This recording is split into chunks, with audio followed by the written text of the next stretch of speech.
Nasirabad reporter आजम टगड़ नसीराबाद लकगोट जाड़ा वाहुचा में जिले सेहत खाते पारा जिले टीबी कंट्रोल प्रोग्राम में समाजी तंजीम बुर्ज कंसल्टेंट फाउंडेशन के सहकार से टीबी ऐं छाती के मरीज़ लाइ मुफ्त टीबी कैंप कायम कई वई, जैमें डॉक्टर ठाकुर दास समेत माहिर डॉक्टरन की टीम 71 मर्द ऐं औरत मरीजन के तपासे खेनि मुफ्त दवाऊं पिणु ॾिनियूं, जॾहिं त 87 मरीजन जा एक्सरे वैन ज़रिए छाती जा मुफ्त एक्सरे पिणु कया विया ऐं 8 मरीजन जो बलगम पिणु चकासियो वियो, जिन मां 4 ॼणनि जी टेस्ट नेगेटिव आई ऐं 4 में टीबी जो शक ज़ाहिर कयो वियो। उन मौके ते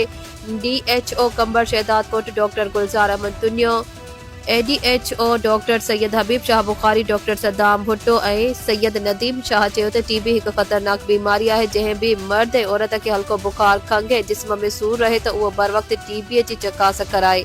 जेका समूरे ज़िले में मुफ्त कई वेंदी आहे, जॾहिं त ज़िले सिहत खाते तरफ़ां कंबर शहदाद कोट ज़िले जे डोराहन इलाइक़नि में ऐं ॻोठनि में मुफ्त कैंप लॻाए मरीज़न खे मुफ्त दवाऊं ऐं टेस्टियूं करायूं वेंदियूं आहिनि, जॾहिं त सेहत खाते सिंध जे मुकम्मल ताउन ऐं सहकार सां असांजो अज़म आहे त पंहिंजे ज़िले कंबर शहदाद कोट खे मुज़ी मर्ज़ टीबीअ खां पाक बणायो वेंदो।